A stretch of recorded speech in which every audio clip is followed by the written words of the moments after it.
ನಮಸ್ಕಾರ. ಏಷ್ಯಾನೆಟ್ ಸುವರ್ಣ news ನಾಡಿಯ doctor ಕಾರ್ಯಕ್ರಮಕ್ಕೆ ಸ್ವಾಗತ. ನಾನು ಅಮೃತಾ ಗೌಡ. ಆರೋಗ್ಯ ಅನ್ನೋದು ಪ್ರತಿಯೊಬ್ಬರಿಗೂ ಕೂಡ ಬಹಳ ಮುಖ್ಯ. ಆದರೆ ಎಲ್ಲರೂ ಒಂದಲ್ಲ ಒಂದು ಆರೋಗ್ಯ ಸಮಸ್ಯೆಗಳಿಂದ ಬಳಲ್ತಾ ಇರ್ತಾರೆ. ಇಂತಹ ಆರೋಗ್ಯ ಸಮಸ್ಯೆಗಳಿಗೆ ನಿಮ್ಮ ಅಡಿಯ ಡಾಕ್ಟರ್ ಕಾರ್ಯಕ್ರಮದಲ್ಲಿ ಪರಿಹಾರಗಳನ್ನು, ಸಲಹೆಗಳನ್ನು ತಿಳಿಸ್ಕೊಡ್ತಾ ಬಂದಿದ್ದೀವಿ. ಹೃದಯ ಸಂಬಂಧಿ ಸಮಸ್ಯೆಗಳು, ಇದನ್ನು ಯಾವತ್ತೂ ಕೂಡ ನೆಗ್ಲೆಕ್ಟ್ ಮಾಡಬಾರ್ದು. ಹಾಗೆ ಹೃದಯ ಸಂಬಂಧಿ ಸಮಸ್ಯೆ ಅಂತ ಬಂದಾಗ ಬಹಳಷ್ಟು ಸಮಸ್ಯೆಗಳಿದೆ. ಅದರಲ್ಲಿ ಒಂದು ಅರಿಥ್ಮಿಯಾ ಸಮಸ್ಯೆ, ಅಂದರೆ ಇರ್ರೆಗ್ಯುಲರ್ ಹಾರ್ಟ್ ಬೀಟ್. ಈ ಇರ್ರೆಗ್ಯುಲರ್ ಹಾರ್ಟ್ ಬೀಟ್ ಇದ್ದಾಗ ಏನು ಸಮಸ್ಯೆ ಆಗಬಹುದು? ಇರ್ರೆಗ್ಯುಲರ್ ಹಾರ್ಟ್ ಬೀಟ್ ಅಂದರೆ ಏನು? ತುಂಬ ನಿಧಾನಕ್ಕೆ ಹೃದಯ ಬಡ್ಕೊಳ್ಳುತ್ತೆ ಅಥವಾ ತುಂಬ ಫಾಸ್ಟಾಗಿ ಬಡ್ಕೊಳ್ಳುತ್ತೆ. ಇದರಿಂದ ಆಗುವಂತಹ ಕಾಂಪ್ಲಿಕೇಶನ್ಸ್ ಏನು? ಹಾರ್ಟ್ ಫೇಲ್ಯೂರ್ ಆಗುವಂತಹ ಚಾನ್ಸಸ್ ಇರುತ್ತೆ. ಹೇಗೆ ಇದಕ್ಕೆ ಟ್ರೀಟ್ಮೆಂಟ್ ಏನು? ಹೇಗೆ ನಮ್ಮ ಹೃದಯದ ಬಡಿತವನ್ನು ನಾವು ನಾರ್ಮಲ್ ಆಗಿ ಇಟ್ಕೋಬೇಕಾಗತ್ತೆ? ಇದೆಲ್ಲವನ್ನ ತಿಳಿಸ್ಕೊಡೋಕೆ ಇವತ್ತಿನ ಕಾರ್ಯಕ್ರಮದಲ್ಲಿ ನಮ್ಮ ಜೊತೆ ಡಾಕ್ಟರ್ಸ್ ಜಾಯ್ನ್ ಆಗಿದ್ದಾರೆ. ಬನ್ನಿ ಅವರನ್ನ ಕಾರ್ಯಕ್ರಮಕ್ಕೆ ಸ್ವಾಗತಿಸ್ತಾ ಹೋಗೋಣ. ಮೊದಲಿಗೆ doctor Bhanuprakash HM, chief interventional cardiologist, Siddhaganga hospital and research centre, ತುಮಕೂರಿನಿಂದ. ಡಾಕ್ಟರ್, ಕಾರ್ಯಕ್ರಮಕ್ಕೆ ಸ್ವಾಗತ ತಮಗೆ. ನಮಸ್ಕಾರ. ಹಾಗೆ doctor Vijay Kumar JR, senior consultant interventional cardiologist, associate professor, Jayadeva institute of cardiology. Doctor, ತಮಗೂ ಕೂಡ ಕಾರ್ಯಕ್ರಮಕ್ಕೆ ಸ್ವಾಗತ. ನಮಸ್ಕಾರ ಎಲ್ಲ. ಹಾಗೆ doctor Vittal D. Bagi, senior consultant and interventional cardiologist, department of cardiology, Apollo hospital, Bannerghatta ರೋಡ್ನಿಂದ. ಡಾಕ್ಟರ್, ತಮಗೂ ಕೂಡ ಕಾರ್ಯಕ್ರಮಕ್ಕೆ ಸ್ವಾಗತ.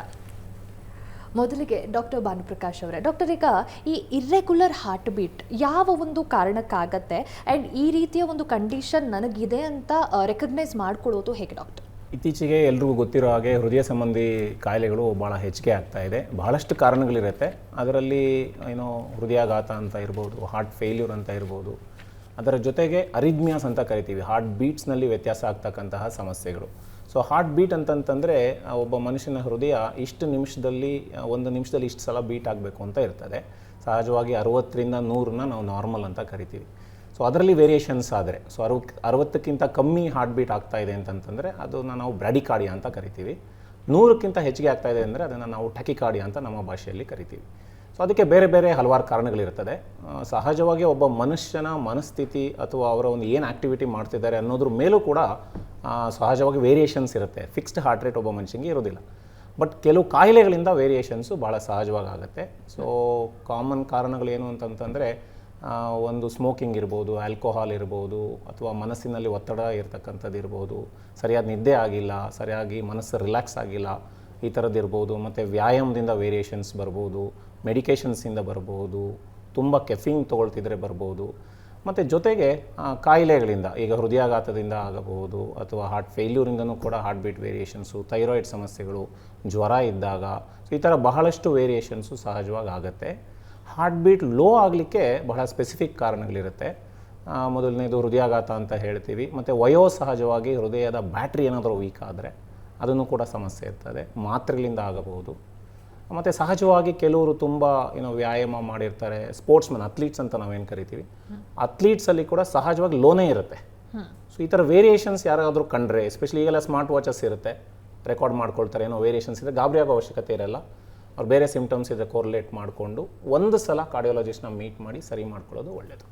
Okay doctor. ಇನ್ನು ಡಾಕ್ಟರ್ ವಿಜಯ್ ಕುಮಾರ್ ಅವರೇ, ಈಗ ಡಾಕ್ಟರ್ ಹೇಳ್ತಾ ಇದ್ರು ಸ್ಟ್ರೆಸ್ ಇಸ್ ಆಲ್ಸೋ ರೀಸನ್ ಇದಕ್ಕೆ ಅಂತ. ಸೊ ಈ ಆಂಗ್ಸೈಟಿ ಮತ್ತು ಸ್ಟ್ರೆಸ್ ಅನ್ನೋದು ಎಷ್ಟರ ಮಟ್ಟಿಗೆ ಕಾರಣವಾಗುತ್ತೆ ಅರಿಥ್ಮಿಯಾ ಸಮಸ್ಯೆಗೆ? ಈಗ ತಾನೇ ನಮ್ಮ ಭಾನುಪ್ರಕಾಶ್ ಡಾಕ್ಟರ್ ಹೇಳ್ದಂಗೆ ಈ ಆಧುನಿಕತೆಯ ಪರಮಾವಧಿ ಅಥವಾ ಪ್ರಮುಖ ಕಾರಣ ಅನ್ಬೋದು ಇದಕ್ಕೆ. ನಾವು ಒತ್ತಡ ಆಗಲಿ ಅಥವಾ ನಾವು ಆಂಗ್ಸೈಟಿ ಆಗಲಿ, ಇದು ನಮ್ಮ ಬೆಳೆಯುತ್ತಿರುವ ಆಧುನಿಕತೆಯ ಒಂದು ಕೊಡುಗೆ. ಸೊ ನಾರ್ಮಲಾಗಿ ನಮ್ಮ ದೇಹದಲ್ಲಿ ಯಾವಾಗಾದರೂ ಸ್ಟ್ರೆಸ್ ಅಥವಾ ಒತ್ತಡಕ್ಕೆ ಜಾಸ್ತಿ ಆದಾಗ ನಾವು ಕೆಲವು ಹಾರ್ಮೋನ್ಗಳು ಬಾಡಿನಲ್ಲಿ ರಿಲೀಸ್ ಆಗ್ತದೆ. ಆ ಹಾರ್ಮೋನಲ್ ಪ್ರಭಾವದಿಂದ ಹೃದಯ ಬಡಿತ ಜಾಸ್ತಿ ಆಗುತ್ತೆ. ಅದನ್ನು ನಾವು ಸ್ಟ್ರೆಸ್ ರೆಸ್ಪಾನ್ಸ್ ಅಂತ ಹೇಳ್ತೀವಿ. ಸೊ ಇದು ಫಿಸಿಯೋಲಾಜಿಕಲ್ ಆಗಿ ನಮಗೆ ದೇವರು ಕೊಟ್ಟಿರೋ ಕೊಡುಗೆ ಬಾಡಿನಲ್ಲಿ. ಸೊ ಇದು ಹೃದಯ ಕಾಯಿಲೆಗೆ ಸಂಬಂಧವಿಲ್ಲದೆ ಹೋದರೂ ಕೂಡ ಇರುತ್ತೆ. ಹೃದಯ ಕಾಯಿಲೆ ಇಲ್ಲದವ್ರಿಗೂ ಕೂಡ ಈ ಥರ ಆಗುತ್ತೆ. ಸೊ ನಾವು ಯಾವಾಗಾದರೂ ನಮ್ಮ ಬಾಡಿ ಸ್ಟ್ರೆಸ್ಗೆ ಅಥವಾ ಒತ್ತಡಕ್ಕೆ ಜಾಸ್ತಿ ಆದಾಗ ಆಟೋಮೆಟಿಕ್ಕಾಗಿ ಆಂಗ್ಸೈಟಿ ಬರ್ತದೆ. ಆಂಗ್ಸೈಟಿ ಬಂದ ತಕ್ಷಣ ಬಾಡಿಯಲ್ಲಿ ಈ ಹಾರ್ಮೋನಲ್ ವೇರಿಯೇಷನ್ ಆಗಿಬಿಟ್ಟು ಹೃದಯ ಬಡಿತ ಜಾಸ್ತಿ ಆಗುತ್ತೆ. ಸೊ ಈ ಹೃದಯ ಬಡಿತ ಆಂಗ್ಸೈಟಿಯಿಂದ ಆಗೋದ್ರಿಂದ ಯಾವಾಗ ನಮ್ಮ ಒತ್ತಡ ಕಡಿಮೆ ಆಗುತ್ತೆ, ಆಟೋಮೆಟಿಕಲಿ ಆಂಗ್ಸೈಟಿ ಲೆವೆಲ್ಸ್ ಕಡಿಮೆ ಆದ ತಕ್ಷಣ ನಮ್ಮ ಹೃದಯ ಬಡಿತ ಕೂಡ ಸೆಟ್ಲ್ ಆಗುತ್ತೆ. Okay doctor. ಇನ್ನು ಡಾಕ್ಟರ್ ವಿಠಲ್ ಅವರೇ, ಈಗ ಈ ಅರಿಥ್ಮಿಯಾ ಸಮಸ್ಯೆ ಇದೆ ಅಂತಂದಾಗ ಅದರಿಂದ ಒಂದಷ್ಟು ಕಾಂಪ್ಲಿಕೇಶನ್ಗಳು ಕೂಡ ಇದ್ದೇ ಇರುತ್ತೆ. ಅದರಲ್ಲಿ ಕೆಲವೊಂದಿಷ್ಟು complications and long term complications ಅಂದರೆ ಯಾವ್ದಾಗಿರುತ್ತೆ ಡಾಕ್ಟರ್ ಅದು? ಈ ನಾರ್ಮಲ್ ಆಗಿ ಇರೆಗ್ಯುಲರ್ ರ್ಯಾಪಿಡ್ ಹಾರ್ಟ್ ಬೀಟ್ ಅಂತ ಏನು ಹೇಳ್ತೀವಿ, ಅದಕ್ಕೆ ಏಟ್ರಿಯಲ್ ಫಿಬ್ರಿಲೇಷನ್ ಅಂತ ಮೆಡಿಕಲ್ ಟರ್ಮ್ ಇದೆ. ಅಂದರೆ ನಾರ್ಮಲ್ ಹಾರ್ಟ್ ಬೀಟು 60 to 100 ಇರಬೇಕು. 60 ಹಾರ್ಟ್ ಬೀಟ್ ಅಂತಂದರೆ ಒಂದು ನಿಮಿಷದಲ್ಲಿ 60 ಸಲ ಹಾರ್ಟ್ ಪಂಪ್ ಮಾಡಬೇಕು. ಹೀಗೆ ಅಂದರೆ ಅರ್ಧ ಸೆಕೆಂಡಲ್ಲಿ ಹಾರ್ಟ್ ಬ್ಲಡ್ ತುಂಬಿಕೊಳ್ತದೆ, ಇನ್ನು ಅರ್ಧ ಸೆಕೆಂಡ್ ಪಂಪ್ ಮಾಡ್ತದೆ. ಅಂದರೆ 1 ಸೆಕೆಂಡಿಗೆ 1 ಬೀಟ್. ಅಂದರೆ ಅದೇ ಹಾರ್ಟ್ ಬೀಟ್ 120ಗೆ ಹೋದರೆ, 150ಗೆ ಹೋದರೆ 1/4 ಸೆಕೆಂಡಲ್ಲಿ ಹಾರ್ಟ್ ಬ್ಲಡ್ ತುಂಬ್ಕೋಬೇಕು, ಇನ್ನು 1/4 ಸೆಕೆಂಡ್ ಪಂಪ್ ಮಾಡಬೇಕು. ಅದೇ ಹಾರ್ಟ್ ಬೀಟು 240ಗೆ ಹೋದರೆ ಹಾರ್ಟ್ಗೆ ಬ್ಲಡ್ ತುಂಬ್ಕೊಳ್ಳೋಕ್ಕೆ 1/4 ಸೆಕೆಂಡ್ ಕಡಿಮೆ ಟೈಮ್ ಇರುತ್ತೆ. ಸೊ ಅದು ಸರಿಯಾಗಿ ತುಂಬ್ಕೊಳ್ಳೋದಿಲ್ಲ. ಅವಾಗ ಏನಾಗುತ್ತೆ, ಬಿ ಪಿ ಕಡಿಮೆ ಆಗಿಬಿಟ್ಟು ಪೇಷಂಟ್ ಸಡನ್ನಾಗಿ ಕೊಲಾಪ್ಸ್ ಆಗೋ ಚಾನ್ಸ್ ಇರ್ತದೆ. ಆ ಕೊಲಾಪ್ಸ್ ಆಗೋದ್ರಿಂದ ಏನಾಗುತ್ತೆ, ಕಾರ್ಡಿಯಾಕ್ ಅರೆಸ್ಟ್, ಹಾರ್ಟ್ ಸ್ಟಾಪ್ ಆಗಿ ಕಾರ್ಡಿಯಾಕ್ ಅರೆಸ್ಟ್ ಆಗಿ ಜೀವನ ಹಾರ್ಟ್ ಪೇಷಂಟ್ನ ಜೀವ ಹೋಗಿಬಿಡ್ಬೋದು. ಅದ್ರ ಜೊತೆಗೆ ಕಂಟಿನ್ಯೂಸ್ ಆಗಿ ಒಂದು ಹಾರ್ಟು 60 ಬೀಟ್ ಮಾಡ್ತಿರೋದು 150-150 ಬೀಟ್ ಮಾಡ್ತಾ ಇದ್ದರೆ ಹಾರ್ಟ್ ಫಂಕ್ಷನಲ್ಲಿ ವ್ಯತ್ಯಾಸ ಆಗಿಬಿಡ್ತದೆ. ಹಾರ್ಟ್ ಚೇಂಬರ್ಗಳ ಎನ್ಲಾರ್ಜ್ಮೆಂಟ್ ಆಗುತ್ತೆ. 4 ಚೇಂಬರ್ಗಳಿದೆ ಹಾರ್ಟಲ್ಲಿ. ಆ ಚೇಂಬರ್ ಎನ್ಲಾರ್ಜ್ಮೆಂಟ್ ಆಗೋದ್ರಿಂದ ಅದರಲ್ಲಿ ಸ್ಟ್ರಕ್ಚರಲ್ ಬದಲಾವಣೆಗಳಾಗೋದ್ರಿಂದ ಹೃದಯ ವೈಫಲ್ಯ ಅಂತ ಹೇಳ್ತೀವಿ. ಅಂದರೆ ಹಾರ್ಟ್ ಪಂಪಿಂಗ್ ಕೆಪಾಸಿಟಿ. ಈಗ ಹಾರ್ಟ್ 100 ml ಬ್ಲಡ್ ತುಂಬಿಕೊಂಡ್ರೆ ಅದರಲ್ಲಿ 70 ml ಪಂಪ್ ಮಾಡುತ್ತೆ, 30 ml ಉಳ್ಕೊಳ್ತದೆ. ಅದೇನಾಗುತ್ತೆ, ರಿವರ್ಸ್ ಆಗಿಬಿಡುತ್ತೆ. 100 ml ಬ್ಲಡ್ ತುಂಬಿಕೊಂಡ್ರೆ ಬರೀ 30 ml ಅಷ್ಟೇ ಪಂಪ್ ಮಾಡೋಕ್ಕಾಗುತ್ತೆ, 70 ml ಪಂಪ್ ಮಾಡೋಕ್ಕೆ ಆಗೋದಿಲ್ಲ. ಟೆಕಿಕಾರ್ಡಿಯೋಮಯೋಪತಿ ಅಂತ ಹೇಳ್ತೀವಿ, ಹಾರ್ಟ್ ಫೇಲ್ಯೂರ್ ಅಂತ ಹೇಳ್ತೀವಿ. ಸೊ ಈ ಇರೆಗ್ಯುಲರ್ ರ್ಯಾಪಿಡ್ ಹಾರ್ಟ್ ಬೀಟ್ ತುಂಬ ದಿನ ಅಥವಾ ತುಂಬ ವರ್ಷ ಇದ್ದರೆ ಅದರಿಂದ ಏನಾಗುತ್ತೆ, ಹಾರ್ಟ್ ಫೇಲ್ಯೂರ್ ಆಗೋ ಚಾನ್ಸಸ್ ಜಾಸ್ತಿ ಇರುತ್ತದೆ. ಇನ್ನೊಂದು ಮುಖ್ಯ ಕಾಂಪ್ಲಿಕೇಶನ್ ಏನಂತಂದರೆ, ಇರೆಗ್ಯುಲರ್ ಹಾರ್ಟ್ ಬೀಟ್ ಆಗೋದ್ರಿಂದ ಹಾರ್ಟ್ ಚೇಂಬರ್ಗಳಲ್ಲಿ ಬ್ಲಡ್ ಕ್ಲಾಟ್ ಆಗಿಬಿಟ್ಟು ಆ ಕ್ಲಾಟು ಆ ಬ್ಲಡ್ ಫ್ಲೋ ಜೊತೆಗೆ ಹೋಗಿ ಎಲ್ಲಾದರೂ ಹೋಗಿ ಸ್ಟ್ರಕ್ ಆಗ್ಬೋದು. ಎಕ್ಸಾಂಪಲ್, ಹಾರ್ಟಿಂದ ಮೆದುಳು ಹೋಗಿ ಸ್ಟ್ರಕ್ ಆದರೆ ಪ್ಯಾರಲೈಸಸ್ ಆಗಿಬಿಡ್ತದೆ. ಅದೇ ಕಾಲಿಗೆ ಹೋಗಿ ಸ್ಟ್ರಕ್ ಆದರೆ ಗ್ಯಾಂಗ್ರೀನ್ ಆಗುತ್ತೆ. ಹೊಟ್ಟೆಗೆ ಹೋಗಿ ಸ್ಟ್ರಕ್ ಆದರೆ ಗಟ್ ಇಸ್ಕೀಮಾ ಅಂತ ಕರಿತೀವಿ. ಸೊ ಈ ಬ್ಲಡ್ ಕ್ಲಾಟ್ ಆಗೋ ಟೆಂಡೆನ್ಸಿ ಜಾಸ್ತಿ ಇರುತ್ತೆ. ಒಂದು 10 ನಿಮಿಷ ಕೂಡ ಇರೆಗ್ಯುಲರ್ ಹಾರ್ಟ್ ಬೀಟ್ ಇದ್ದರೆ ಕೂಡ ಈ ಥರ ಕ್ಲಾಟ್ ಆಗೋ ಟೆಂಡೆನ್ಸಿ ಜಾಸ್ತಿ ಇರ್ತದೆ. ಸೊ ಅದಕ್ಕೆ ಬ್ಲಡ್ ಥಿನ್ನರ್ಗಳನ್ನ ತೊಗೊಳ್ಳೇಬೇಕು ಈ ಥರ ಪೇಷಂಟ್ಸು. ಇನ್ನು ಮೂರನೇದಂದರೆ ಹಾರ್ಟ್ ಫೇಲ್ಯೂರ್ ಅಂತಂದರೆ, ಎಕ್ಸಾಂಪಲ್ ಈಗ ಹಾರ್ಟ್ ಫಂಕ್ಷನ್ ನಾರ್ಮಲ್ ಇದ್ದವರು ಕೂಡ ತುಂಬ ಹಾರ್ಟ್ ಬೀಟ್ ಜಾಸ್ತಿ ಆದರೆ ಅವ್ರಿಗೆ ಬಿ ಪಿ ಲೋ ಆಗಿ ಆಸ್ಪತ್ರೆ ಅಡ್ಮಿಟ್ ಆಗ್ಬೋದು, ಅಥವಾ ಕಾರ್ಡಿಯಾಕ್ ಅರೆಸ್ಟ್ ಆಗಿ ಬರ್ಬೋದು, ಅಥವಾ ಅಂಡರ್ಲೈಯಿಂಗ್ ಸ್ಟ್ರಕ್ಚರಲ್ ಹಾರ್ಟ್ ಡಿಸೀಸ್ ಇದ್ದವ್ರಿಗೆ ಆಲ್ರೆಡಿ ಅವ್ರಿಗೆ ಹಾರ್ಟ್ ಪ್ರಾಬ್ಲಮ್ ಇದೆ, ಅಂಥವ್ರಿಗೆ ಹಾರ್ಟ್ ಬೀಟ್ ಸಡನ್ನಾಗಿ ಜಾಸ್ತಿ ಆಗಿಬಿಟ್ರೆ ಹಾರ್ಟ್ ಫೇಲ್ಯೂರ್ ಪ್ರೆಸಿಪಿಟೇಟ್ ಆಗಿಬಿಡ್ತದೆ. ಅಂದರೆ ಇನ್ನು ಅವ್ರು ಉಸಿರಾಟ ತೊಂದರೆ ಜಾಸ್ತಿ ಆಗಿ ಎದೆಯಲ್ಲಿ ನೀರು ತುಂಬಿಕೊಂಡು ಅಥವಾ ಕೈಕಾಲುಗಳ ನೀರು ತುಂಬಿಕೊಂಡು ಹಾರ್ಟ್ ಫೇಲ್ಯೂರ್ ಸಿಂಪ್ಟಮ್ ಥರ ಬಂದು ಪ್ರೆಸೆಂಟೇಷನ್ ಮಾಡ್ಬೋದು. ಸೊ ಇವೆಲ್ಲ ಈ ಏಟ್ರಿಯಲ್ ಫಿಬ್ರಿಲೇಷನ್ ಅಥವಾ ರ್ಯಾಪಿಡ್ ಇರೆಗ್ಯುಲರ್ ಹಾರ್ಟ್ ಬೀಟ್ ಅಂತಲೇ ಹೇಳ್ತೀವಿ, ಅಥವಾ ಅನಿಯಂತ್ರಿತ ಹೆಚ್ಚಾಗಿ ಎದೆ ಬಡಿತ ಆಗೋದ್ರಿಂದ ಈ ಕಾಂಪ್ಲಿಕೇಶನ್ಗಳು ಆಗುತ್ತೆ. Okay doctor. ಏನು ಡಾಕ್ಟರ್ ಭಾನುಪ್ರಕಾಶ್ ಅವರೇ, ಈಗ ಡಾಕ್ಟರ್ ಆಗಲೇ ಹೇಳಿದ್ರು ಹೃದಯ ವೈಫಲ್ಯತೆ, ಹಾರ್ಟ್ ಫೇಲ್ಯೂರ್ ಆಗೋ ಚಾನ್ಸಸ್ ಕೂಡ ಇರುತ್ತೆ, ಅದು ಒಂದು ಮೇಜರ್ ಕಾಂಪ್ಲಿಕೇಶನ್ ಅಂತ. ಹೇಗೆ ಅರಿಥ್ಮಿಯಾ ಇದ್ದಾಗ ಅದು ಹಾರ್ಟ್ ಫೇಲ್ಯೂರ್ಗೆ ಲೀಡ್ ಮಾಡುತ್ತೆ ಅಂತ ಡಾಕ್ಟರ್? ಆಗಲೇ ನಮ್ಮ ಕೋ ಪ್ಯಾನಲಿಸ್ಟ್ ಹೇಳಿದ ಹಾಗೆ, ಸೊ ಹಾರ್ಟ್ ಬೀಟ್ ಅಂದರೆ ನಿಯಮಿತವಾಗಿ ಇರಬೇಕು, ಅದು ಸಹಜವಾಗಿ ತನ್ನ ಕೆಲಸವನ್ನು ಮಾಡಬೇಕು ಅಂತಂತಂದರೆ, ಹೃದಯದ ಕೆಲಸ ಏನಂತಂತಂದರೆ ನಮ್ಮ ಶರೀರದಲ್ಲಿ ಬೇರೆ ಬೇರೆ ಅಂಗಗಳಿಗೆ ರಕ್ತವನ್ನು ಸಂಚಲನೆ ಮಾಡ್ತಕ್ಕಂಥದ್ದು. ಸೊ ಕಾಲಕ್ರಮೇಣ ಹಾರ್ಟ್ ಬೀಟಲ್ಲಿ ವ್ಯತ್ಯಾಸ ಆದರೆ, ಈಗ ನಾವು ಅಷ್ಟೇ, ಈಗ ನಡ್ಕೊಂಡು ಹೋದರೆ ನಮ್ಮ ಕೆಪಾಸಿಟಿ ಜಾಸ್ತಿ ದೂರ ನಡಿತೀವಿ. ಈಗ ಓಡಿದ್ರೆ ಏನಾಗುತ್ತೆ, ಭಾಳ ಬೇಗ ಸುಸ್ತಾಗ್ತೀವಿ. ಹೃದಯ ಕೂಡ ಹಾಗೆ, ಹಾರ್ಟ್ ಬೀಟ್ ತುಂಬ ಸ್ಪೀಡ್ ಆಯಿತು ಅಂತಂತಂದರೆ ಬೇಗ ಹೃದಯ ಸುಸ್ತಾಗ್ತದೆ. ಬೇಗ ಸುಸ್ತಾಯಿತು ಅಂತಂತಂದರೆ ಅದನ್ನೇ ನಾವು ಹೃದಯ ವೈಫಲ್ಯತೆ ಅಥವಾ ಹಾರ್ಟ್ ಫೇಲ್ಯೂರ್ ಅಂತ ಕರಿತೀವಿ. ಸೊ ಹಾರ್ಟ್ ಬೀಟ್ ಲೋ ಇದ್ರೂ ಸಹಿತ ಆ ಥರ ಆಗ್ಬೋದು, ಹೆಚ್ಚಿಗೆ ಇದ್ರೂ ಸಹಿತ ಆಗ್ಬೋದು. ಯಾಕೆಂದರೆ ಹಾರ್ಟ್ ಪಂಪಿಂಗಲ್ಲಿ ಏನಿರ್ತದೆ, ಫಸ್ಟ್ ರಿಲ್ಯಾಕ್ಸೇಷನ್ ಇರ್ತದೆ, ಆಮೇಲೆ ಕಾಂಟ್ರಾಕ್ಷನ್ ಇರುತ್ತೆ. ಸೊ ತುಂಬ ಹಾರ್ಟ್ ಬೀಟ್ ಜಾಸ್ತಿ ಇದ್ದರೆ ಬ್ಲಡ್ ತುಂಬಿಕೊಳ್ಳೋದೇ ಇಲ್ಲ ಹೃದಯದಲ್ಲಿ, ಸಾಕಾಗೋವಷ್ಟು ಏನು ರಕ್ತ ಸಂಚಲನೆ ಬೇರೆ ಬೇರೆ ಅಂಗಗಳಿಗೆ ಆಗೋದಿಲ್ಲ. ಆವಾಗ ಸಹಜವಾಗಿ ಪೇಷಂಟ್ಗೆ ಹಾರ್ಟ್ ಫೇಲ್ಯೂರು ಆಗ್ತಕ್ಕಂಥ ಸಾಧ್ಯತೆಗಳಿರುತ್ತೆ. ಮತ್ತು ಅವರ ಒಂದು ಫಂಕ್ಷನಿಂಗ್ ಕೆಪಾಸಿಟಿ ಅಂತ ನಾವೇನು ಕರಿತೀವಿ ಅದು ಕಮ್ಮಿ ಆಗ್ತಾ ಬರುತ್ತೆ. Okay doctor. ಇನ್ನು ಡಾಕ್ಟರ್ ವಿಜಯಕುಮಾರ್ ಅವರೇ, ಈಗ ಡಾಕ್ಟರ್ ಹೇಳಿದಾಗೆ ಹಾರ್ಟ್ ಫೇಲ್ಯೂರ್ಗೆ ಅರಿಥ್ಮಿಯಾ ಲೀಡ್ ಮಾಡುತ್ತೆ ಅಂತಂದಾಗ ಆ ಪೇಷಂಟ್ಸು ಯಾವ ಒಂದಷ್ಟು ವಾರ್ನಿಂಗ್ ಸೈನ್ಸ್ನ ನೆಗ್ಲೆಕ್ಟ್ ಮಾಡಬಾರ್ದು, ಆ್ಯಂಡ್ ಈ ರೀತಿ ವಾರ್ನಿಂಗ್ ಸೈನ್ಸ್ ಇದೆ ಅಂತಾಕ್ಷಣ ಡಾಕ್ಟರ್ನ ಭೇಟಿ ಮಾಡಬೇಕು ಅಂತ ಇದ್ದರೆ ಯಾವ್ದು ಡಾಕ್ಟರ್? ಸೊ ಆ್ಯಸ್ ನಾವು ಈಗ ತಿಳಿದಂಗೆ ಈ ಪಾಲ್ಪಿಟೇಷನ್ಸ್ ಅಥವಾ ಅರಿಥ್ಮಿಯಸ್ ಅಂತ ಹೇಗೆ ಡಿಟೆಕ್ಟ್ ಮಾಡ್ತೀವಿ ಅಂದರೆ, ಹೃದಯ ಬಡಿತ ಸಡನ್ನಾಗಿ ಜಾಸ್ತಿ ಆಗೋದು ಈ ಥರ ತುಂಬ ಫ್ರೀಕ್ವೆಂಟಾಗಿ ಆದರೆ, ಅಥವಾ ಈ ಹೃದಯ ಬಡಿತ ತುಂಬ ಬಂದಾಗ ಜಾಸ್ತಿ ಆದಾಗ ತಲೆ ಸುತ್ತು ಬರೋದು ಅಥವಾ ತಲೆ ಸುತ್ತು ಬಂದು ಬೀಳೋದು ಆ ಟೈಮಲ್ಲಿ ಆದರೆ, ಇವೆಲ್ಲ ಇಮಿಡಿಯೇಟಾಗಿ ಕಾರ್ಡಿಯಾಲಜಿಸ್ಟ್ ಅಥವಾ ವೈದ್ಯರನ್ನು ಮೀಟ್ ಮಾಡಬೇಕಾಗತ್ತೆ.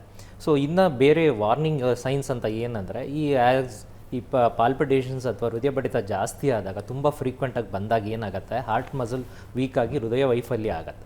ವೈಫಲ್ಯ ಆದಾಗ ಏನಾಗುತ್ತೆ, ಪಂಪಿಂಗ್ ಕೆಪಾಸಿಟಿ ಕಡಿಮೆ ಆದರೆ ಸೊ ನೀರು ಲಂಗ್ಸಲ್ಲಿ ಮತ್ತು ಬಾಡಿಲಿ ಎಲ್ಲ ಕಡೆ ತುಂಬಿಕೊಳ್ಳುತ್ತೆ. ಸೊ ಅವಾಗ ಏನು ಮಾಡ್ತಾರೆ, ಪೇಷಂಟ್ಸ್ಗೆ ಮೊದಲು ನೋಟಿಸ್ ಮಾಡೋದೇ ಏನಾಗುತ್ತೆ, ಉಸಿರಾಡಲಿಕ್ಕೆ ತೊಂದರೆ ಆಗುತ್ತೆ. ಸ್ವಲ್ಪ ಮುಂಚೆ 1.25 ಕಿಲೋಮೀಟ್ರ್ ತುಂಬ ಚೆನ್ನಾಗಿ ನಡೀತಾ ಇದ್ರು, ಏನು ಏರುಸಿರು ಬರದಲ್ಲೇ. ಸೊ ಅವರು ಅವಾಗ ದೇ ಸ್ಟಾರ್ಟ್ ನೋಟಿಸಿಂಗ್ ದಟ್ ಸ್ವಲ್ಪ ದೂರ ನಡೆದ್ರೆ ಏರುಸಿರು ಬರೋದು ಅಥವಾ ಉಸಿರಾಡ್ಲಿಕ್ಕೆ ತೊಂದರೆ ಆಗೋದು, ಜೊತೆಗೆ ವೀಸಿಂಗ್ ಆಗೋದು ಆ್ಯಂಡ್ ಕಂಟಿನ್ಯೂಸ್ ಆಗಿ ಕೆಮ್ಮು ಬರೋದು ಆ್ಯಂಡ್ ಮಲಗಿದ ತಕ್ಷಣ ಕೆಮ್ಮು ಬಂದರೆ, ಆಮೇಲೆ ಪಾದ ಊತ ಬರೋದು ಅಥವಾ ಕಾಲಲ್ಲಿ ಊತ ಬರೋದು, ಹೊಟ್ಟೆ ಊತ ಬರೋದು, ಆಮೇಲೆ ತುಂಬ ಸುಸ್ತು ಅನಿಸೋದು, ಇವೇನಾದರೂ ಆದರೆ ಸೊ ಹೃದಯ ವೈಫಲ್ಯಕ್ಕೆ ಕಡೆಗೆ ಕರ್ಕೊಂಡು ಹೋಗ್ತಿದೆ ಅನ್ನೋದು ನಾವು ಅರಿವು ಇಟ್ಕೊಳ್ಬೇಕು. ಆ ಥರ ಏನಾದರೂ ಸೈನ್ಸ್ ಬಂದ ತಕ್ಷಣ ವೈದ್ಯರನ್ನು ಇಮಿಡಿಯೇಟಾಗಿ ಸಲಹೆ ಪಡಿಬೇಕು, ವೈದ್ಯರನ್ನು ಮೀಟ್ ಮಾಡಬೇಕಾಗ್ತದೆ. ಓಕೆ ಡಾಕ್ಟರ್, ಮತ್ತಷ್ಟು ಡೀಟೇಲ್ಸ್ನ ಕೇಳಿ ತಿಳ್ಕೊತೀನಿ. ಅದಕ್ಕೂ ಮುಂಚೆ ಒಂದು ಬ್ರೇಕ್ ತೊಗೊಂಡು ಬರೋಣ. ಡಿಯರ್ ಡಾಕ್ಟರ್ ಕಾರ್ಯಕ್ರಮ ಮುಂದುವರಿಯುತ್ತೆ ಪುಟ್ಟ ವಿರಾಮದ ಬಳಿಕ.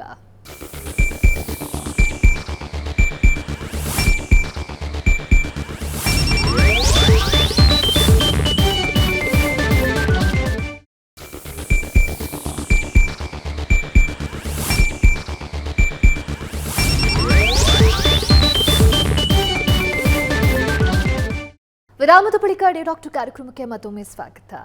ಡಾಕ್ಟರ್ ವಿಠಲ್ ಅವರೇ, ಈಗಾಗಲೇ ಡಾಕ್ಟರ್ಸ್ ಹೇಳಿದ್ರು ಹಾರ್ಟ್ ಫೇಲ್ಯೂರ್ಗೆ ಹೇಗೆ ಲೀಡ್ ಮಾಡುತ್ತೆ ಆ್ಯಂಡ್ ಯಾವ ವಾರ್ನಿಂಗ್ ಸೈನ್ಸ್ನ ನೆಗ್ಲೆಕ್ಟ್ ಮಾಡಬಾರ್ದು ಅಂತ. ಬಟ್ ಈಗ ಅರ್ಥಮಿಯಾ ಇದ್ದು ಆ ರಿಸ್ಕನ್ನೇ ನಾವು ರೆಡ್ಯೂಸ್ ಮಾಡಬೇಕು ಅಂತಂದರೆ what are the steps which patient should take ಅಂತ? ಅರಿಥ್ಮಿಯಾ ಅನ್ನೋದು ತುಂಬ ಬ್ರಾಡ್ ಟರ್ಮ್ ಅಂತ ಹೇಳ್ತೀವಿ, ತುಂಬ ದೊಡ್ಡ ಟರ್ಮಾಜ್ ಆಗುತ್ತೆ. ಅದರಲ್ಲಿ ಸುಮಾರು ಅರಿಥ್ಮಿಯಾ ಟೈಪ್ಸ್ ಬರುತ್ತೆ. ಎಕ್ಸಾಂಪಲ್, ಹಾರ್ಟದ ಮೇಲ್ಗಡೆ ಭಾಗದಿಂದ ಬರೋ ಅರಿಥ್ಮಿಯಾಸ್ ಬೇರೆ, ಸುಪ್ರಾವೆಂಟ್ರಿಕ್ಯುಲರ್ ಅಂತ ಹೇಳ್ತೀವಿ. ಕೆಳಗಡೆ ಚೆಂಬರಿಂದ ಬರೋ ಅರಿಥ್ಮಿಯಾಸ್ ಬೇರೆ, ವೆಂಟ್ರಿಕ್ಯುಲರ್ ಟೆಕಿಕಾರ್ಡಿಯಾ ಅಂತ ಹೇಳ್ತೀವಿ. ವೆಂಟ್ರಿಕ್ಯುಲರ್ ಟೆಕಿಕಾರ್ಡಿಯಾ ಸ್ವಲ್ಪ ಲೈಫ್ ಥ್ರೆಟನಿಂಗ್ ಜಾಸ್ತಿ ಆಗಿರುತ್ತೆ. ಮೇಲ್ಗಡೆ ಭಾಗದಿಂದ ಬರೋ ಅರಿಥ್ಮಿಯಾಸ್ ಸುಪ್ರಾವೆಂಟ್ರಿಕ್ಯುಲರ್ ಅಂತ ಹೇಳ್ತೀವಿ. ಕೆಲವೊಂದು ಸೆಲ್ಫ್ ಲಿಮಿಟಿಂಗ್ ಇರುತ್ತೆ, ತಾನಾಗೆ ಇದಕ್ಕಿಂತ ಹಾರ್ಟ್ ಬೀಟ್ ಜಾಸ್ತಿ ಆಗಿ ಮತ್ತೆ ಅದೇ ಸರಿ ಹೋಗ್ಬೋದು, ಅಥವಾ ಆಸ್ಪತ್ರೆಗೆ ಹೋದ್ಮೇಲೆ ಮೆಡಿಸಿನ್ ಕೊಟ್ಮೇಲೆ ಸರಿ ಆಗ್ಬೋದು. ಇನ್ನೊಂದು ಎಂಟಿಟಿ ಅಂದರೆ ಏಟ್ರಿಯಲ್ ಫಿಬ್ರಿಲೇಷನ್ ಅಂತ. ನಾವು ಇವತ್ತು ಡಿಸ್ಕಸ್ ಮಾಡ್ತಿರೋ ಟಾಪಿಕ್ಕು ಏಟ್ರಿಯಲ್ ಫಿಬ್ರಿಲೇಷನ್ ಅಂತ ಹೇಳಿ.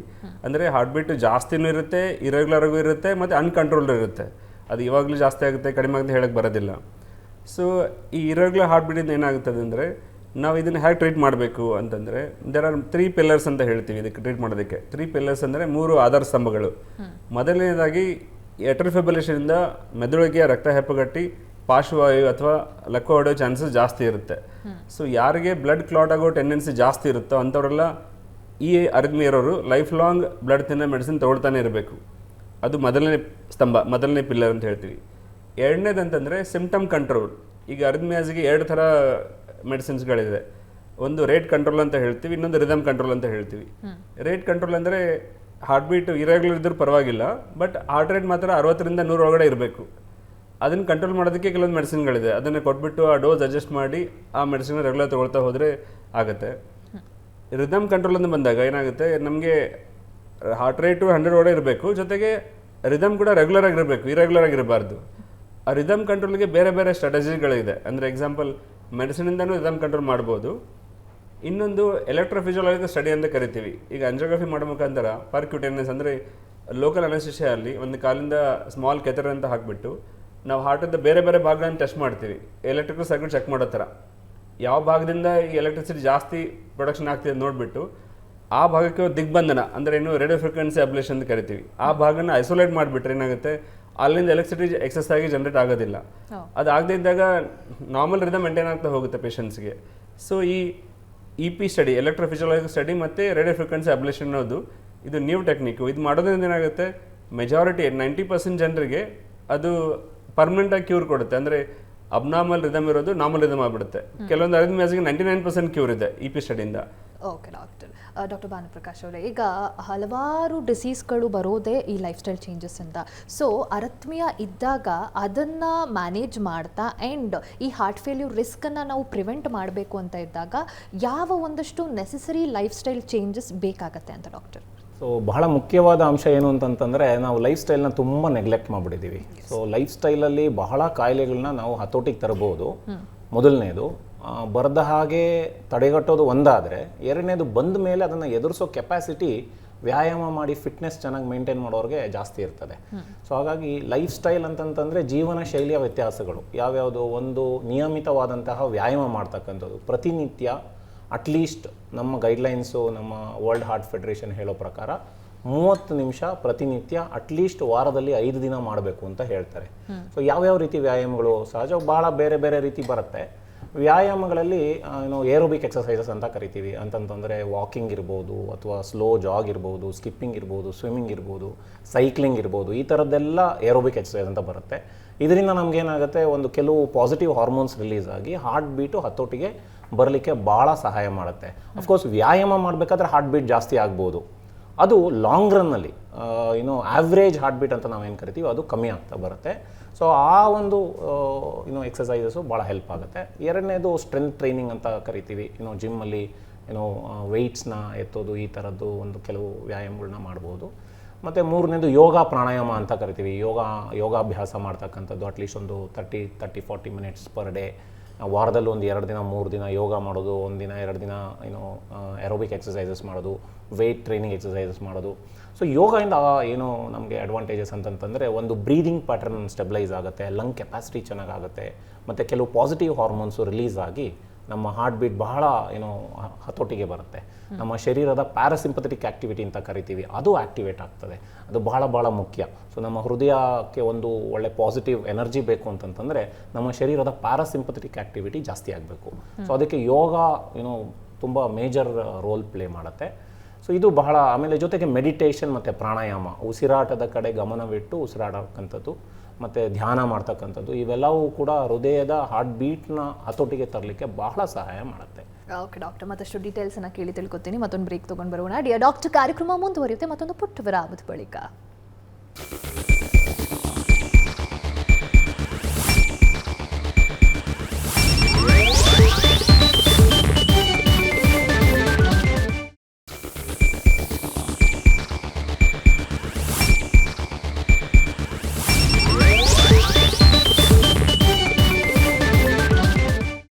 ವಿರಾಮದ ಬಳಿಕ ಡಿಯರ್ ಡಾಕ್ಟರ್ ಕಾರ್ಯಕ್ರಮಕ್ಕೆ ಮತ್ತೊಮ್ಮೆ ಸ್ವಾಗತ.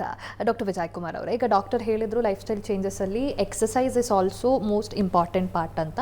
ಸೊ ಎಷ್ಟು ಇಂಪಾರ್ಟೆಂಟ್ ಆಗುತ್ತೆ ಡೈಲಿ ಅರಿಥ್ಮಿಯಾ ಇರೋರು ಎಕ್ಸಸೈಸ್ ಮಾಡೋದ್ರಿಂದ? ಆ್ಯಂಡ್ ಯಾವ ರೀತಿ ಈ ಸ್ಟ್ರೆಸ್ಸು, ಆಂಗ್ಸೈಟಿ ಇದೆಲ್ಲ ಇದ್ದಾಗ ಅವರು ರೆಗ್ಯುಲರ್ ಆಗಿ ಫಿಸಿಕಲ್ ಆ್ಯಕ್ಟಿವಿಟಿ ಇರಬೇಕಾಗತ್ತೆ, ಆ್ಯಂಡ್ ಕಾಂಪ್ಲಿಕೇಶನ್ಸನ್ನು ಹೇಗೆ ತಡೆಗಟ್ಟೋದು doctor?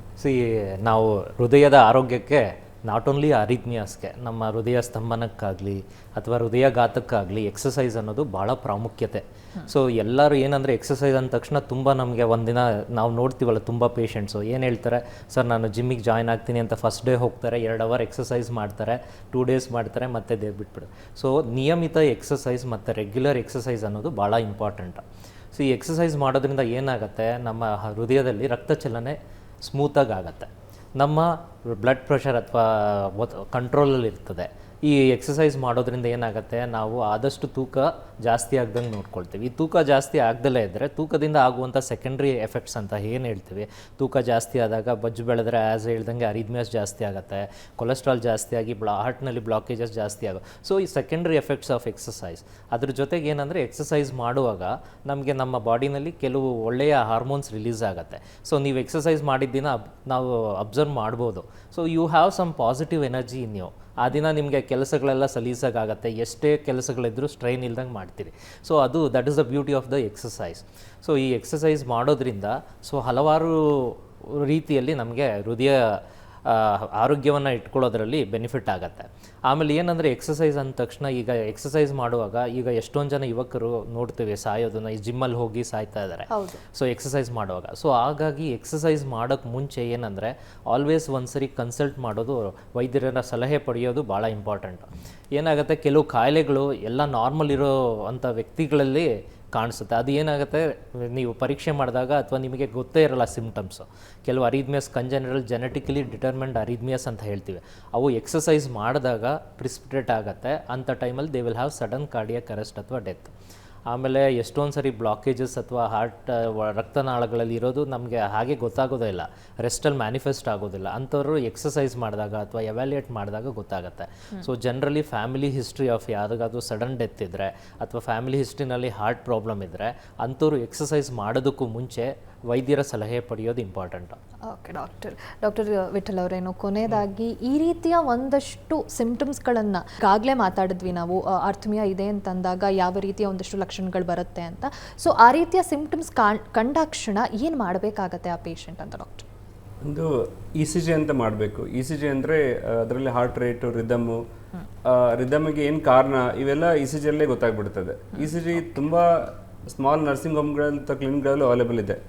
So E C G ಮಾಡೋದ್ರಿಂದ ನಮಗೆ ಅದು ಬೇಸ್ಲೈನ್ ರಿದಮ್ ಏನಂತ ಗೊತ್ತಾಗುತ್ತೆ. ಅದು ನ್ಯಾಚುರಲ್ ಆಗಿರೋ ರಿದಮ್ ಇದೆಯಾ ಅಥವಾ ಹಾರ್ಟಲ್ಲಿ ಒಂದು ನ್ಯಾಚುರಲ್ ಪೇಸ್ ಮೇಕರ್ ಅಂತ ಇದೆ, ಅದರಿಂದ ಬರ್ತಾ ರಿದಮ್ ಇದ್ದರೆ ಅದು ನಾರ್ಮಲ್ ಅಂತ ಹೇಳ್ತೀವಿ. ನ್ಯಾಚುರಲ್ ಪೇಸ್ ಮೇಕರ್ ಬಿಟ್ಟು ಬೇರೆ ಯಾವುದೋ ಹಾರ್ಟ್ ಭಾಗದಿಂದ ಈ ಒಂದು ಎಲೆಕ್ಟ್ರಿಸಿಟಿ ಜನರೇಟ್ ಆಗ್ತಾ ಇದ್ರೆ ಅದಕ್ಕೆ ಅರಿದ್ಮಿಯಾ ಅಂತ ಹೇಳ್ತೀವಿ. ಅದನ್ನ ನಾವು ಇ ಸಿ ಜಿ ಮೇಲೆ ಡಯಾಗ್ನೋಸ್ ಮಾಡ್ಬೋದು. ಈಗ ಗ್ಯಾಜೆಟ್ಸ್ಗಳಲ್ಲಿ ನಾವು ಹಾರ್ಟ್ ರೇಟ್ ವೇರಿಯೇಷನ್ ಗೊತ್ತಾಗುತ್ತೆ, ಬಟ್ ಯಾವ ಥರ ರಿದಮ್ ಅಂತ ಗೊತ್ತಾಗೋದಿಲ್ಲ. ಅದಕ್ಕೆ 12 ಲೀಡ್ ಇ ಸಿ ಜಿ ಅಂತಲೇ ಹೇಳ್ತೀವಿ. ಅದನ್ನ ಯಾವಾಗಲಾದರೂ ಯಾರಿಗಾದ್ರೂ ಈ ಪಾಲ್ಪಿಟೇಷನ್ ಅಂದರೆ ಎದೆ ಬಡಿತ ಜಾಸ್ತಿ ಆಯಿತು ಅಂತ ಸಿಂಪ್ಟಮ್ ಬಂದಾಗ ಹತ್ತಿರ ಆಸ್ಪತ್ರೆ ಹೋಗ್ಬಿಟ್ಟು ಇ ಸಿ ಜಿ ಮಾಡಬೇಕು. ಅದರಲ್ಲಿ ನಮ್ಗೆ ಯಾವ ಥರ ರಿದಮ್ ಅಂತ ಗೊತ್ತಾಗುತ್ತೆ. ಒಂದು ವೇಳೆ ಹಾರ್ಟ್ ರೇಟ್ 120 ಮೇಲೆ ಹೋದರೆ ಅಥವಾ 150 ಮೇಲೆ ಹೋದರೆ ಅಥವಾ 180 ಮೇಲೆ ಹೋಗ್ಬಿಟ್ಟು ಬಿ ಪಿ ಲೋ ಆದರೆ ಅವ್ರನ್ನ ಎಮರ್ಜೆನ್ಸಿ ಆಂಬುಲೆನ್ಸ್ ಶಿಫ್ಟ್ ಮಾಡಬೇಕು. ಕೆಲವೊಂದ್ಸಲ ಹಾರ್ಟ್ ರೇಟು ಈಗ ಇಂಜೆಕ್ಷನ್ ಕೊಡೋದೇ ಕಂಟ್ರೋಲ್ ಬರದೇ ಹೋದರೆ ಬಿ ಪಿ ಲೋ ಆದರೆ ನಾವು ಇಮಿಡಿಯೇಟ್ ಆಗಿ ಶಾಕ್ ಕೊಡಬೇಕು ಬರ್ತದೆ, ಡಿಫಿಬ್ರಿಲೇಟರ್ ಅಂತ ಹೇಳ್ತೀವಿ. ಚೆಸ್ಟ್ ಮೇಲೆ ಪ್ಯಾರಲ್ಸ್ ಇಟ್ಬಿಟ್ಟು ಶಾಕ್ ಕೊಡ ಬರ್ತದೆ. ಅದು ಕೊಟ್ಬಿಟ್ಟು ಅರಿದ್ಮಿಯಾನ ನಾರ್ಮಲ್ ತರೋ ಚಾನ್ಸ್ ಇರ್ತದೆ. ಸೊ ಹಾರ್ಟ್ ಬೀಟ್ 180 ಮೇಲೆ ಹೋಗಿ ಬಿ ಪಿ ಲೋ ಆಗೋ ಚಾನ್ಸ್ ಇದ್ದರೆ ಅಂಥವ್ರನ್ನ ಇಮಿಡಿಯೇಟ್ ಆಗಿ ಆಸ್ಪತ್ರೆ ಶಿಫ್ಟ್ ಮಾಡಿ ಇಂಜೆಕ್ಷನ್ ಕೊಟ್ಟು ಅಥವಾ ಶಾಕ್ ಕೊಟ್ಟು ಸರಿ ಮಾಡ್ಬೋದು. ಹಾಗೆ ಇನ್ನೊಂದು ಈ ಅರಿದ್ಮಿಯಾ ಆಗೋದಕ್ಕೆ ಅಂಡರ್ಲೈನ್ ಕಾಸ್ ಏನು ಅಂತ ಹೇಳೋದಕ್ಕೆ ಒಂದು ಎಕೋಕಾರ್ಡಿಯೋಗ್ರಫಿ ಅಂತ ಮಾಡ್ತೀವಿ. ಅದು ಅಲ್ಟ್ರಾಸೌಂಡ್ ಸ್ಕ್ಯಾನ್. ಅದರಲ್ಲಿ ನಮಗೆ ಹಾರ್ಟಲ್ಲಿ 4 ಚೇಂಬರ್ಗಳು ಕಾಣಿಸುತ್ತೆ, 4 ವಾಲ್ವ್ಸ್ ಕಾಣಿಸುತ್ತೆ. ಅಂದರೆ ವಾಲ್ ಪ್ರಾಬ್ಲಮ್ ಇದ್ದರೂ ಅರಿದ್ಮಿಯಾ ಬರ್ಬೋದು, ಚೇಂಬರ್ಗಳಲ್ಲಿ ಎನ್ಲಾರ್ಜ್ಮೆಂಟ್ ಇದ್ದರೂ ಅರಿದ್ಮಿಯಾ ಬರ್ಬೋದು, ಹಾರ್ಟ್ ಪಂಪಿಂಗ್ ವೀಕ್ನೆಸ್ ಇದ್ದರೂ ಅರಿದ್ಮಿಯಾ ಬರ್ಬೋದು. ಸೊ ಸ್ಟ್ರಕ್ಚರಲ್ ಕಾಸಸ್ ಏನಾದರೂ ಇದೆ ಅಂತ ಎಕೋಲಿ ಗೊತ್ತಾಗುತ್ತೆ. ಇನ್ನೊಂದು ನಮ್ಮ ಕೊಲ್ಲಿಗ ವಿಜಯ್ ಕುಮಾರ್ ಮತ್ತು ಭಾನುಪ್ರಕಾಶ್ ಹೇಳೋ ಥರ ಈಗ ಜಿಮ್ಗೆ ಹೋಗಿದ್ದ ಮುಂಚೆ ಒಂದು ಇ ಸಿ ಜಿ, ಎಕೋ ಮತ್ತು ಟ್ರೆಡ್ಮಿಲ್ ಟೆಸ್ಟು TMT ಮಾಡೋದ್ರಿಂದ TMT is a physiological test. ಅದ್ರ ಜೊತೆಗೆ ನಮಗೆ ಎಷ್ಟು ಎಕ್ಸರ್ಸೈಸ್ ಮಾಡಿದ್ರೆ ಎಷ್ಟು ಹಾರ್ಟ್ ಬೀಟ್ ಜಾಸ್ತಿ ಆಗುತ್ತೆ ಅಂತ ಗೊತ್ತಾಗುತ್ತೆ. ಆ ಪೇಷಂಟ್ದು ಫಂಕ್ಷನಲ್ ಕೆಪಾಸಿಟಿ, ನಾನು ಎಷ್ಟು ನಡಿಬೋದು, ಇಟ್ ಈಸ್ ಎ ಕಂಟ್ರೋಲ್ಡ್ ಮತ್ತು ಸೂಪರ್ವೈಸ್ಡ್. ಡಾಕ್ಟರ್ ಜೊತೆಗಿರ್ತಾರೆ, ಇ ಸಿ ಜಿ ಕನೆಕ್ಟೆಡ್ ಇರ್ತದೆ, ಆಕ್ಸಿಜನ್ ಲೆವೆಲ್ ಕನೆಕ್ಟ್ ಇರ್ತದೆ, ಬಿ ಪಿ ಕನೆಕ್ಟ್ ಇರ್ತದೆ. ಸೊ ನಾವು ಎಕ್ಸರ್ಸೈಸ್ ಮಾಡಿದಾಗ ನಮ್ದು ಹಾರ್ಟ್ ರೇಟ್ ಎಷ್ಟು ಜಾಸ್ತಿ ಹೋಗುತ್ತೆ, ಎಷ್ಟು ಕಡಿಮೆ ಹೋಗುತ್ತೆ, ಬಿ ಪಿ ಎಷ್ಟು ಜಾಸ್ತಿ ಆಗುತ್ತೆ, ಎಷ್ಟು ಕಡಿಮೆ ಆಗುತ್ತೆ, ಆಕ್ಸಿಜನ್ ಲೆವೆಲ್ ಏನೋ ಡ್ರಾಪ್ ಆಗ್ತದ ಅಥವಾ ಏನಾದ್ರು ಅರಿದ್ಮಿಯಾಸ್ ಬರ್ತದ ಮಾಡುವಾಗ, ಯಾಕೆಂದರೆ ಇ ಸಿ ಜಿ ಕನೆಕ್ಟೆಡ್ ಇರ್ತದೆ. ಸೊ ಯಾರಾದರೂ ಜಿಮ್ಗೆ ಹೋಗಿದ್ದ ಮುಂಚೆ ಒಂದ್ಸಲ E C G, echo, treadmill test ಮಾಡಿ ಹೌದಾ ನಂದು ಹಾರ್ಟ್ ಮತ್ತೆ ಬಾಡಿ ಕನೆಕ್ಟ್ ಚೆನ್ನಾಗಿದೆ ಅಂದರೆ ಗ್ರಾಜುವಲ್ ಆಗಿ ಎಕ್ಸರ್ಸೈಸ್ ಶುರು ಮಾಡ್ತಾ ಅವರು ಮಾಡ್ಕೊಂಡು ಹೋಗ್ಬೋದು. ಸೊ ಈ ಥರ ಪಾಲ್ಪಿಟೇಷನ್ ಅಥವಾ ಈ ಹಾರ್ಟ್ ಬೀಟ್ ತುಂಬ ಜಾಸ್ತಿ ಆಗಿದೆ ಅಥವಾ ತುಂಬ ಲೋ ಆಗಿದೆ ಅನ್ನೋ patients first E C G ಮಾಡಿಸಿ ಆಮೇಲೆ ಬೇರೆ ಟೆಸ್ಟ್ಗಳನ್ನು ಮಾಡಿಸ್ಬೋದು. Okay doctor, thank you so much. 3 ಜನಕ್ಕೂ ಇವತ್ತಿನ ಕಾರ್ಯಕ್ರಮದಲ್ಲಿ ಈ ಅರ್ಥಮಿಯಾ ಇದ್ರ ಬಗ್ಗೆ ತುಂಬ ಜನಕ್ಕೆ ಗೊತ್ತೇ ಇರೋದಿಲ್ಲ. Low heart rate, high heart rate ಇದ್ದಾಗ ಏನಾಗಬಹುದು, ಯಾವ ರೀತಿಯ ತೊಂದರೆಗಳನ್ನು ನಾವು ಎದುರಿಸಬಹುದು ಅಂತ ಈ ಬಗ್ಗೆ ವೀಕ್ಷಕರಿಗೆ ತಿಳಿಸ್ಕೊಟ್ರಿ ಕಾರ್ಯಕ್ರಮದ ಮುಖಾಂತರ. Thank you so much for joining us today. Thank you. ನೋಡಿದ್ರಲ್ಲ ವೀಕ್ಷಕರೇ, ಇದಾಗಿತ್ತು ಇವತ್ತಿನ ಡಿಯರ್ ಡಾಕ್ಟರ್ ಕಾರ್ಯಕ್ರಮ. ನೇರ, ದಿಟ್ಟ, ನಿರಂತರ ಸುದ್ದಿಗಾಗಿ ನೋಡ್ತಾ ಇರಿ ಏಷ್ಯಾನೆಟ್ ಸುವರ್ಣ ನ್ಯೂಸ್.